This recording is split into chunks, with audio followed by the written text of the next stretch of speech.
Hi there, welcome to another edition of Resistance TV.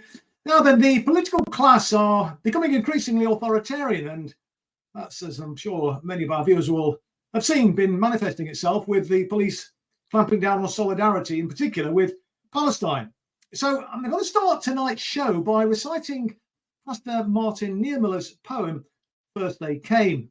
And again, I guess many of our viewers will be aware of Pastor Niemöller, who was a victim of the Nazis, and I guess you're probably familiar with the poem too. Familiar with the poem as well too. So anyway, here goes. This is what it says.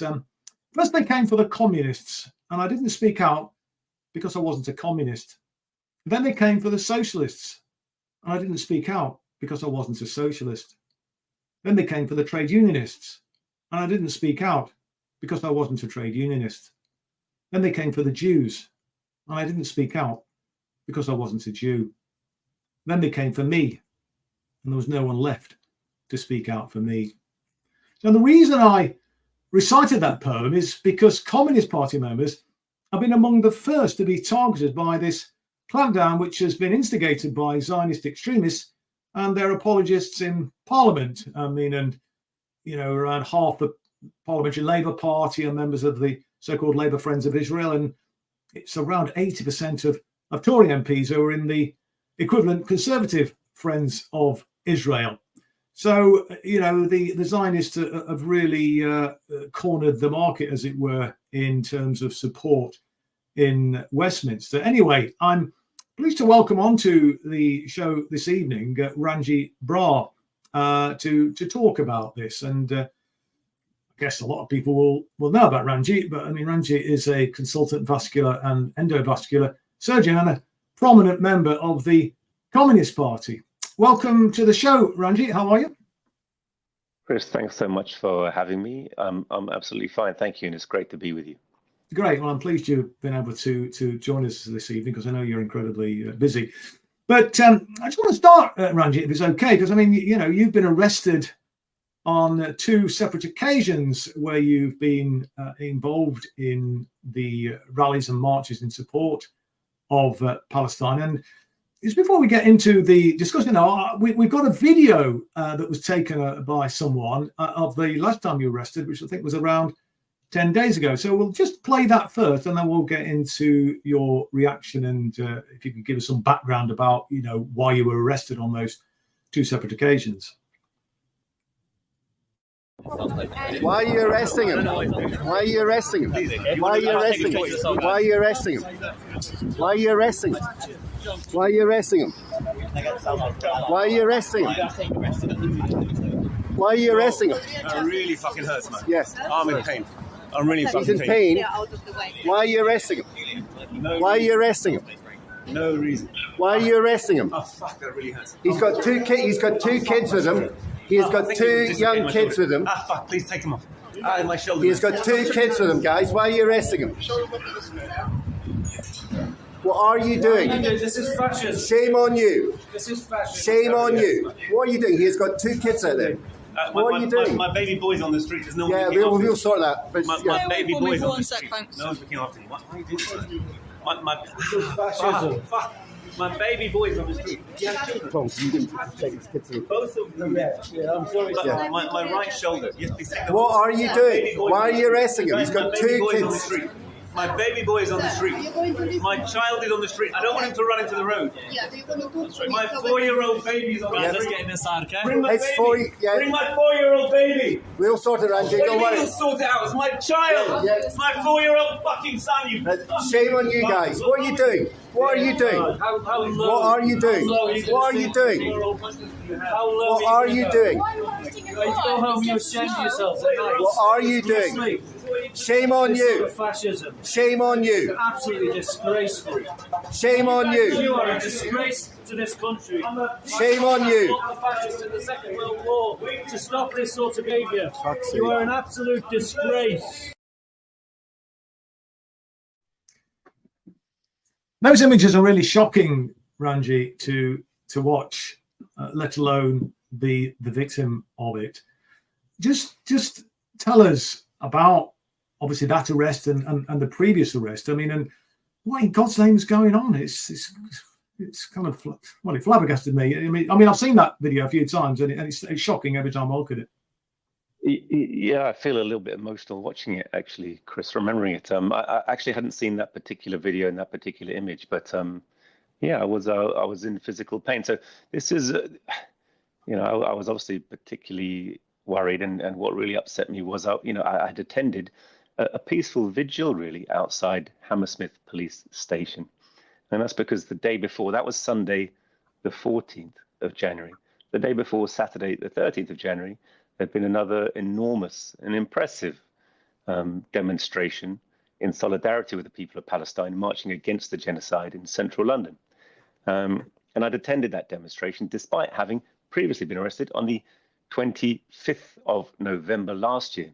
But I was bailed under particular conditions on the 25th of November that they made it illegal for me to distribute books, distribute leaflets, distribute material at a demonstration.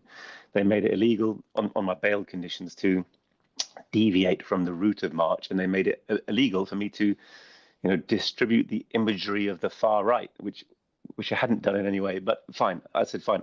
But they made it explicit that I was able to go to demonstrations. And so the day before this particular arrest, I had gone to the Palestine demonstration, as was my right. And I'd spoken, I'd addressed the crowd from a loudspeaker, and got the crowd chanting, got them in conversation, made a few political points, as is my right, exercising my free speech to go to a protest and to exercise my democratic right, apparently, to show solidarity with Palestine. Now, I'd walked away from that demonstration, fine. But then after I'd left, 3 of my comrades from my party, the Communist Party of Great Britain, Marxist-Leninist, the Communists is our website. You can see details of our information there. They had been arrested, and they had been arrested essentially for giving out a leaflet, and that leaflet expressed solidarity with the Palestinian, and it says, as you see there, victory to the Palestinian people in their just war for liberation.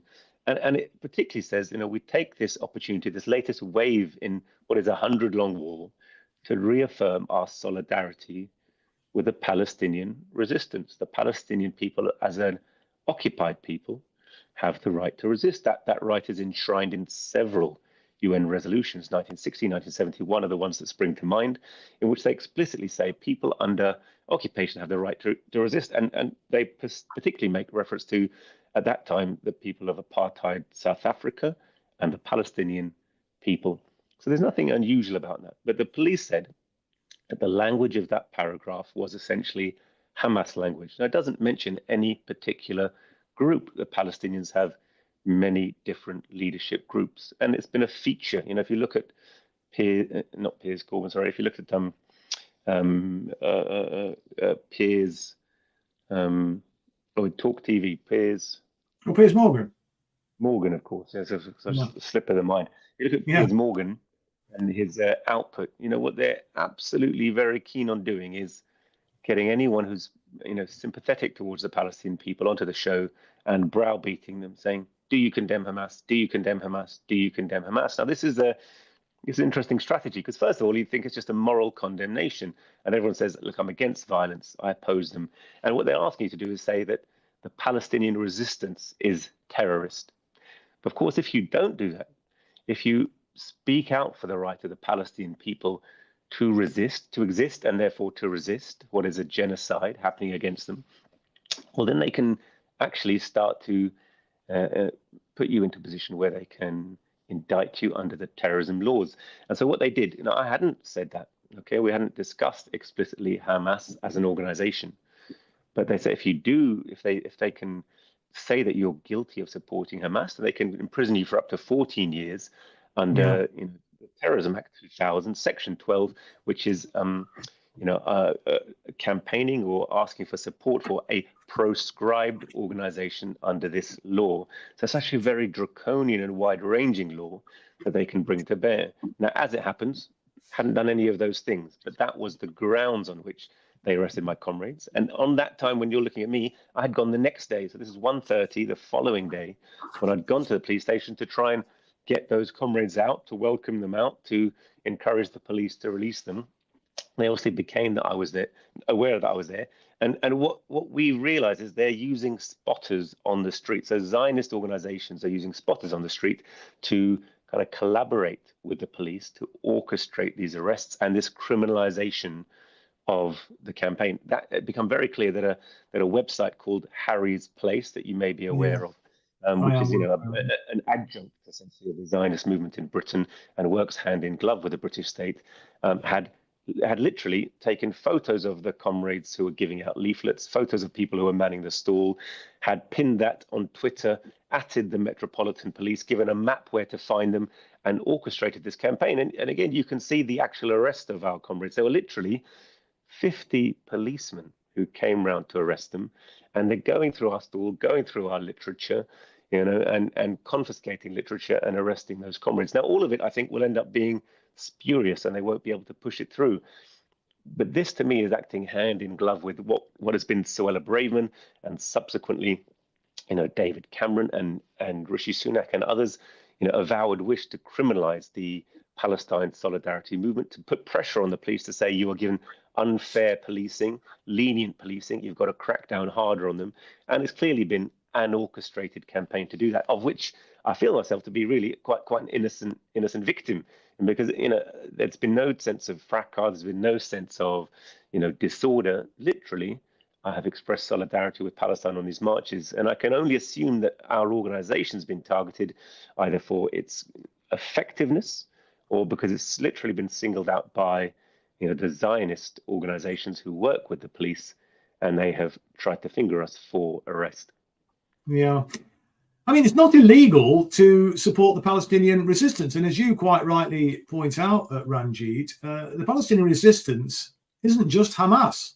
I mean, you've got the Popular Front for the Liberation of Palestine, Islamic Jihad, a range of groups. And there is a combination of the of resistance groups who came together on October the 7th. It wasn't just Hamas. I mean, Hamas took the lead. They were the most dominant one.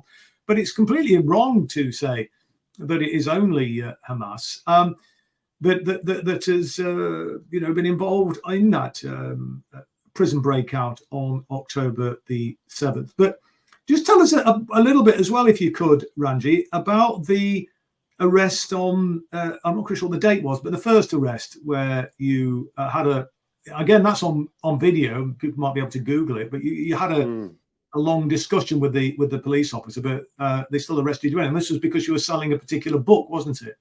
That's right. And so that was on the, if I'm right, the Saturday, the 25th of November. So we've been to many marches. I've been active on the question of Palestine as you have, Chris, perhaps not as effectively as yourself or as prominently as yourself, but I've been active on the issue as long as I've been interested in politics, as long as I've known about the history. This is not a new conflict. It goes back, as you know, to the Balfour Declaration, to the post-war 1948 Nakba. So it's a long historical conflict. And there's a big historical injustice that has been done towards the Palestinian people. And we've been active campaigners on this. But, we have been in this latest upsurge of the conflict and this huge genocide that has quite rightly outraged a large section of world public opinion, but also the opinion of British working class who have traditionally stood with the Palestinian people. So it's been a huge movement, and I've been at pretty much all of the demonstrations, as I've been to many demonstrations throughout my life. So there's nothing particularly unusual about this event that led to the arrest. We literally, on the 25th of November, had a stall, and we didn't have a huge presence, but we had a stall, one of many organizations to have a stall. But we do have excellent, literature, and I have got this, some of these events recorded. Because what initially happened is we were speaking to some of the policemen. In fact, I recognized some of the policemen from some of the previous demonstrations. And on a previous demonstration, they had taken a pamphlet, which was written actually by my father, Paul Bra, called Zionism. And it's about the history of the ideology of Zionism, where it came from, how it was essentially a British colonial, actually Victorian idea. And it was a construct, which was, they sought to, in their own words, Zionize Judaism and Judaize Zionism. So to take this idea, that the natural homeland of Jews was in Palestine and use it to their own ends. And their own ends were, how to divide and rule the territories that they were planning to newly acquire, and then did newly acquire after the First World War in the Sykes-Picot Agreement. So, if you have a long-term colony, you have to have a long-term strategy to rule. And the British are very good. They had been very good. They had a lot of experience of this. In India, they'd use division between Hindus and Muslims. In the north of Ireland, they'd use divisions between Catholics and Protestants. And their idea in Israel, because they, or rather in their newly conquered territories from what was the Ottoman Empire, was to engender a privileged group, and they planned to use Zionism for that. So there's a whole history of how that was brought about through Lord Salisbury and various other, high-ranking members of the British ruling class. And ultimately, through Theodore Herzl and Leo Pinsker, they were able to bring that to fruition, particularly using Jews from the Jewish population of Eastern Europe and Russia, the former Pale, where they met very heavy discrimination. But it was still a minority view. And so they managed to basically gradually bring this into being. And it talks about the Havara, which is the transfer agreement, which, Ken Livingstone got in trouble for kind of making slightly inaccurate references to it. But this agreement is a historical fact that because Zionism was a far-right ultra-nationalist ideology which considered that the home of the Jews wasn't in Europe and that they could never assimilate, that they should therefore leave, this coincided, it wasn't the same ideology, but it coincided with the belief of far-right Nazism, which also said Jews don't belong in Europe. And obviously, they ultimately went on to perform the Holocaust, which we absolutely don't deny in any way. How could we? It's a historical fact. But that coincidence led to a cooperation, so that the Zionists and the Nazis did cooperate, and they had something called the Havara, which was a transfer agreement, a banking agreement for moving capital and human beings from Germany, from Europe, to Israel. All of this is documented in the book as historical fact, as mainly refers to the work of Jewish scholars, Israeli scholars, and indeed, actually Israeli court cases in which the collaboration with Nazism, was an embarrassment, and ultimately, was the subject of several court cases involving some of the leading, particularly Hungarian Zionists following the war. So all of this is in the book. It's not a new book. It's like a 7. It was published, first of all, 10 years ago in a journal called Lalkar, and then as a collection of articles put together and published 5-6 years ago. The police had previous record of it. And so there's nothing new about it at all. But on this occasion, and again, basically, I think because Harry's Place or another Zionist group had shingered it in the context of Soil of Braverman wanting to crack down and criminalize the demonstrations, having talked to the police initially, they went off, then they came back and said, oh no, we've been told now this is a crime and we have to confiscate the book. So initially they took the book, took 20 of the books. They were literally actually taking it out of people's hands because, what we do have at the moment is a mass movement that's hungry for knowledge.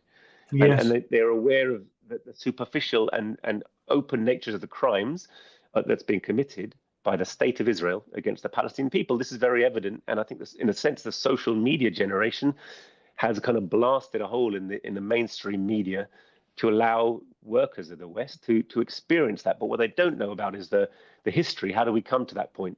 And the links, if you like, between Zionism and the masters of Zionism, who are really the Anglo-American, the British and American imperialists who still use Israel as a major plank for domination of the Middle East. So they're hungry. They've got this mass movement that's hungry for knowledge.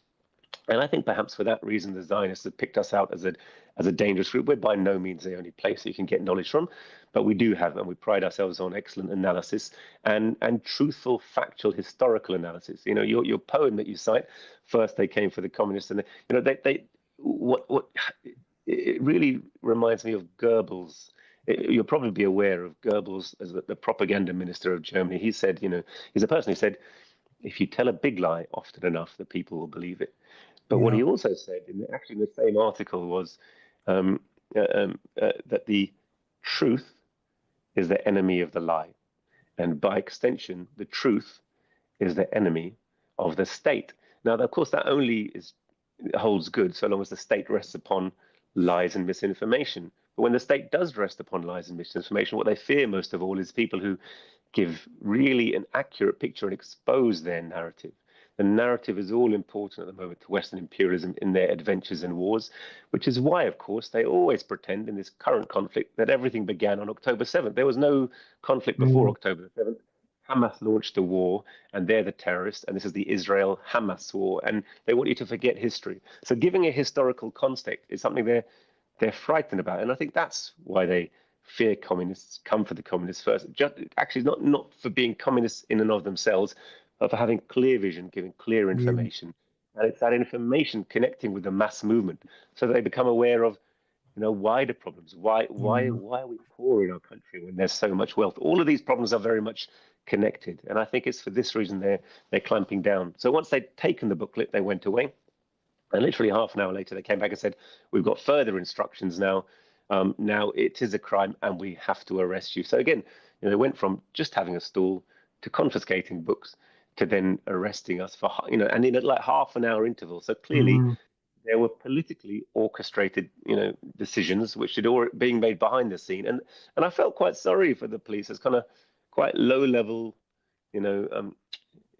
agents, servants. Yes, they're having to follow orders. Yes, they ultimately will have to take responsibility for their actions and think for themselves, but they don't know what they're doing. They're being told this is a crime, go and arrest those people. They're just doing their job. And, the low level policemen who look after you, they're quite decent people. They look after you very nicely. They'll treat you nicely when you're in jail, but they don't know what they're doing. They don't know what they're being asked to do, and they don't realize the extent to which they're being used to politically police political criticism of Israel, and in that way, very really shutting down freedom of speech and criminalizing what otherwise has been our right, and acting really as an adjunct of the genocide in the working class movement in our country, Chris.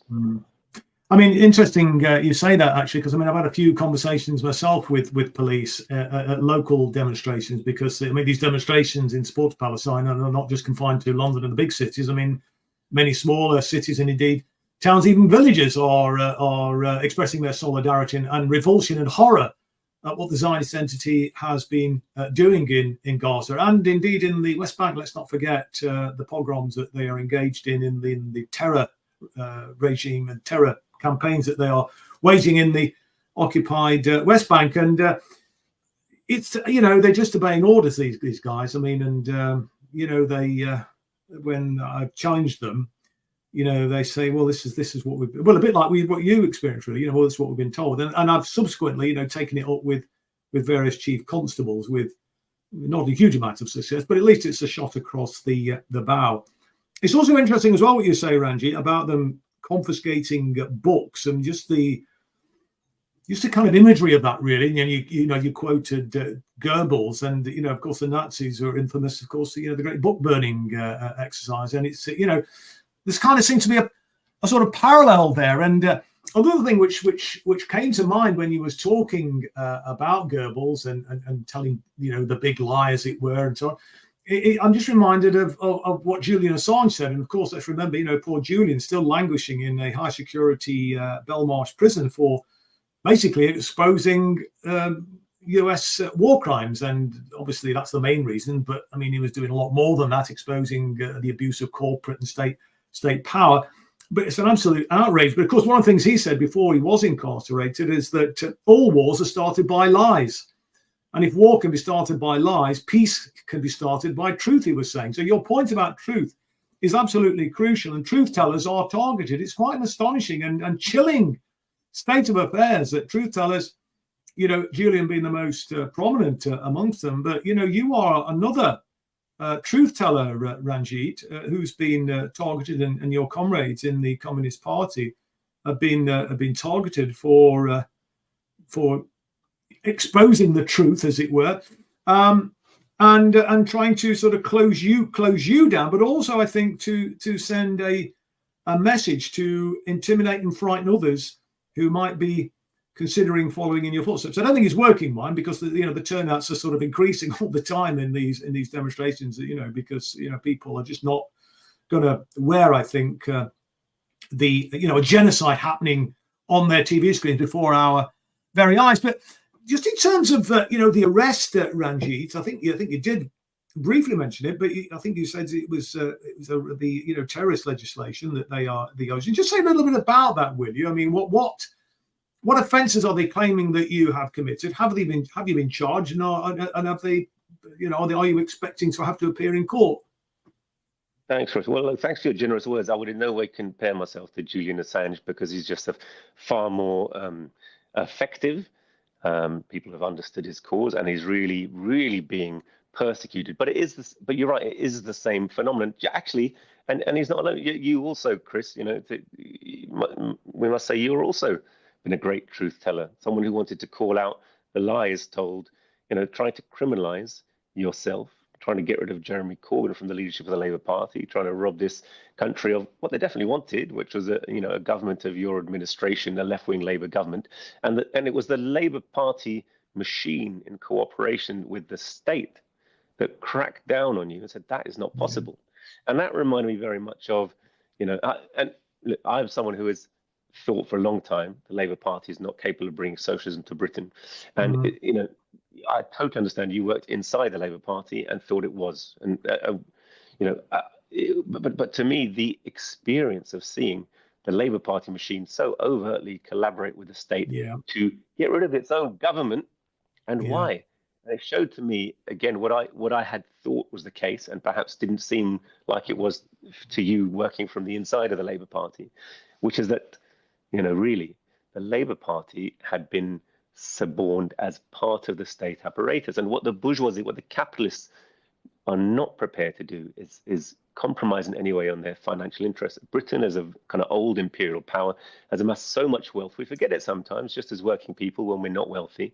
But in the city of London, there's such a concentration of wealth, the result of hundreds of years of empire and looting, that they still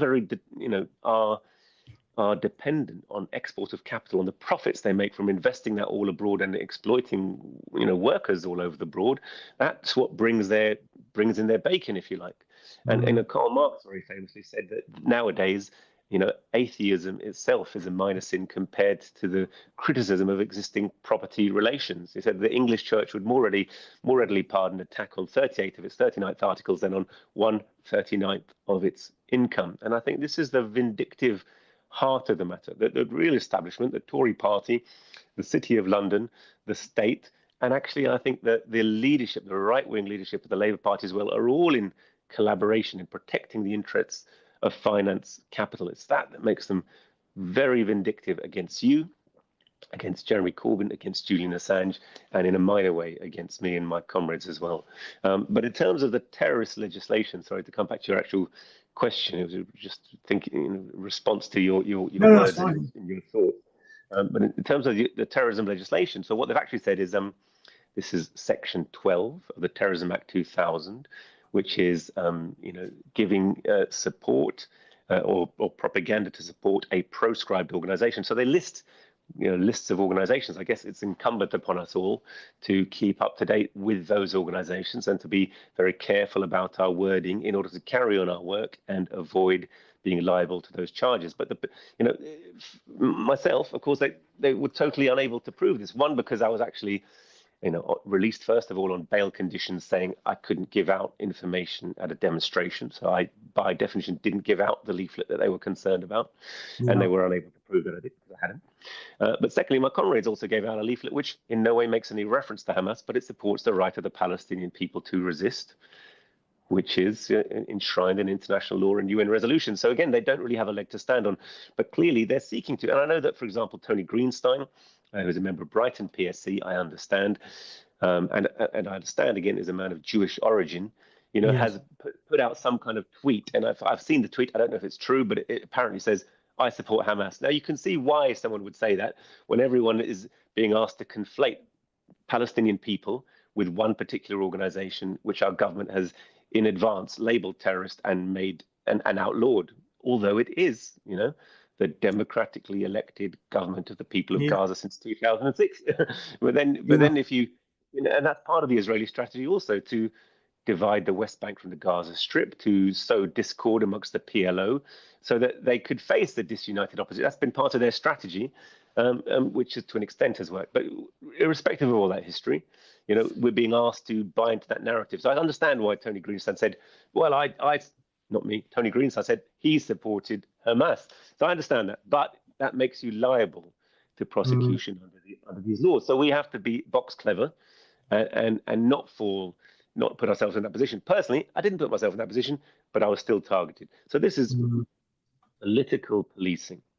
And I think it's aimed to say, oh, I've someone who's become prominent, not really for anything I've done, for the victimization they first put on me, in that first demonstration. That went very, very widely viral on Instagram. I wasn't into Instagram. I considered this an app for sharing photos with a few friends and family of my kids. But actually, I'm aware of it. But there's a very large number of political active people and pro-Palestine supporters in particular. So Loki, Judy Kaller, Palestine on a plate. A Gazan girl. There's lots of Palestinians and Palestinian active press news who are on that platform, and they actually televised my arrest or spread it on social media channel very widely. And it was that led all kinds of people to come to know of it and know of me and actually reach out. So if the intention was to put political policing and send a message to people they shouldn't be involved in this, actually what they've done is it's like they've picked us out of the crowd and they've drawn attention to the very thing that the Zionists were afraid of, which is the knowledge and the truth. And I've got to tell you that we've sold hundreds of those books. That analysis, and we don't sell it at a profit; it's sold at cost price. But the point is that the knowledge is going out to people, and they'll be strengthened by that, whether they join our organization, another organization, no organization. The truth and that historical truth and information can only strengthen their resolve, strengthen our movement, and strengthen our cause. So I'm very pleased about that. I think we do have to be careful of the law, and I think it's something that we're going to be addressing. Obviously, there's change. If the state are going to start putting extreme pressure on activists, then we have to learn to continue our work in that atmosphere of pressure. Personally, I refuse to be bowed. To me, Ho Chi Minh said nothing is more precious than independence and freedom, and he was talking about the right of nations. But as an individual, nothing is more precious than your consciousness, than your free will, than your freedom to speak out, than your knowledge that you're doing the right thing. I think once you cave on those, you lose everything. So I'm an enormous respecter of yourself, of George, of your party and your work in the Workers' Party, Chris, but also of Julian Assange and everyone who really is able to expose the current system of lies and the way it covers up for, and it allows the criminal act of repression and war to go unpunished, but speaking against those criminal acts, it's seeking to criminalize. Yeah, I mean, we're nearly at an end of the show, Ranjit. But I mean, it's an absurdity, isn't it, to be invoking terrorist legislation against grassroots activists who are merely distributing information, truthful information. I mean, it brings the whole thing into disrepute, doesn't it?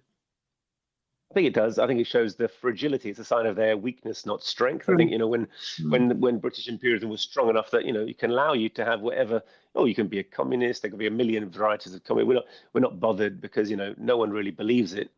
I think that was their strength. They could they had a sense of everyone's doing all right out of the system. I think right now they don't have that sense. So post-COVID with the recession, there's 13.5 million people in our country who are living in poverty. That's a massive and unprecedented reduction in the living standards. On the one hand, an increase in their drive to war, and a decrease in their overall power with the rise of BRICS and the decrease of British imperialism. And now they want to escalate their war against Iraq, against Yemen. And yet there's a mass movement on the street, which is not just a one-off, it's coming time and time again, week after week, which is seeing through their lies and opposing them. I think they're far more worried than we realize sometimes. And our movement has far more ability to stop their plans. And it's becoming more creative. We're not just limiting ourselves at demonstration. Clearly, there are people who are aware that if you challenge the economic and financial interests, the Elbit systems, the military, stop them transporting their weapons, put pressure that actually armies and military don't function, then actually they lose their ability. And by they, I mean, the British imperial billionaire business elite and that class, they lose their ability to carry on their racket. And I think they have genuine fear at this stage of the power of our movement. And we shouldn't forget the strength that we have. That's very encouraging and uplifting words, Ranjit. And, and it's like it's a really important way of looking at it. The fact that, they have been cracking down so hard and so ridiculously, actually, against people like yourself and indeed other people, just for carrying a Palestinian flag or something like that. It is indeed, I think, an indication of their weakness, because you're absolutely right. When you think back, and this should be a real encouragement, I think, to people to keep going and build still further, because you're absolutely right. Go back sort of 20 years or more ago, they didn't really care. It didn't matter really, because they weren't fearful of us. They didn't think that we could cut through. But we are increasingly cutting through. I will say this as well, Ranjit. You were ahead of the curve, or certainly as far as you're ahead of me anyway, in terms of recognising the Labour Party is essentially a vehicle of the establishment. It took me 44 years of party membership before I began to realise it. I naively thought that the Labour Party was capable, if only we could get sufficient numbers of members to join, that we could turn it around and we could make it a genuine vehicle, for socialism. And we sort of came close, but unfortunately, I think the leadership blinked. And I think if they'd perhaps been a bit more ruthless or a little bit ruthless. I mean, they were not ruthless at all, actually, in challenging our enemies and calling them out, and particularly the Zionist lobby. I think we could have got a lot further than we did. There was huge support for us. I mean, we became the Labour Party, that is, became the biggest party, as you know, Ranjit, in Western Europe. And there was a real sense of purpose. I mean, I toured the country pushing for democracy reforms to basically consolidate our position. But unfortunately, Jeremy and Len McCluskey and company, they backed down and ended up voting them down, essentially. Well, Jeremy didn't have a vote, but the Unite delegation voted down those democratic reforms, which would have made MPs accountable to the members, and they were on the ropes. They were struggling. And I know, had we got that through, who knows, the course of history may have been different. And just one other thing, I think, you mentioned Tony Greenstein. I think just a little bit of clarification. I think from memory, I've not actually dug it up, but I think what he said was that he actually opposed Hamas, but when it came to Hamas versus Israel, he supported Hamas in those circumstances. It was words to that effect. It wasn't sort of giving, Hamas a blank check. And of course, he's been targeted on that basis. But Ranjit, that's been a really fascinating discussion. We could go on for a lot longer. We must get you back, because you're a great raconteur, and you're a great advocate for truth and justice, and a real kind of spirited and brave activist, comrade. You set the standard for others to follow. So where can people follow your work, Ranjit? I mean, I know you're on social media, but how can they follow you? How can they follow the Communist Party or the CPGB-ML, and anything else? Any other sort of references that you want to let people know about, so that they can look them up? Oh, that's very kind of you, Chris. Well, the easiest way is if you go to our website, which is simply the Communists, COMMUNISTS, thecommunists.org. And if you go on that, then actually, I think the best way is it'll ask you to sign up for email updates, and you'll get regular information from the party and about our work.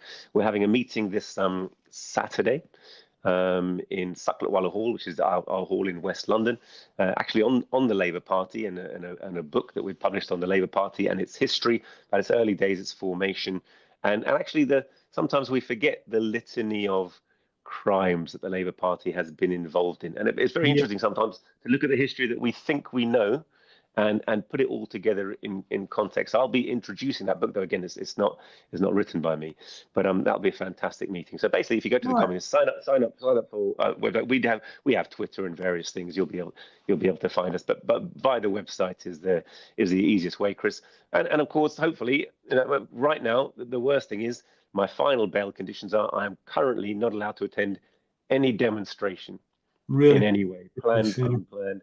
But I hope to be able to see you, and our comrades will be out in most major events, and you'll be able to see us, and we hope to work with you and all of your viewers to help build a really strong and vibrant movement for socialist change in Britain, Chris.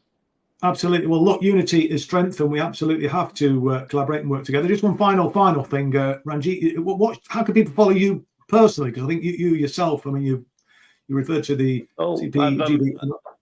That's very kind. Well, I've opened up an Instagram account now, which I think is at Rango, I can't even remember the Instagram account. I've got a Twitter account. In fact, it's up there, look. Right, it's on, you're on Twitter or X There you go. as I'm on- at I'm on Rango X. 1917. That's very kind of you. Thank A you. very appropriate year. So, yeah. Nice one. Nice one. Great. Listen, thanks again, Thanks so much, Ranjit. Andrew. We've really, as I say, really enjoyed that. And I'm sure our viewers have as well. Thank you, everybody, for watching this evening. All being well, we'll be back next week at the same time. So until then, this is Chris Williamson saying bye for now.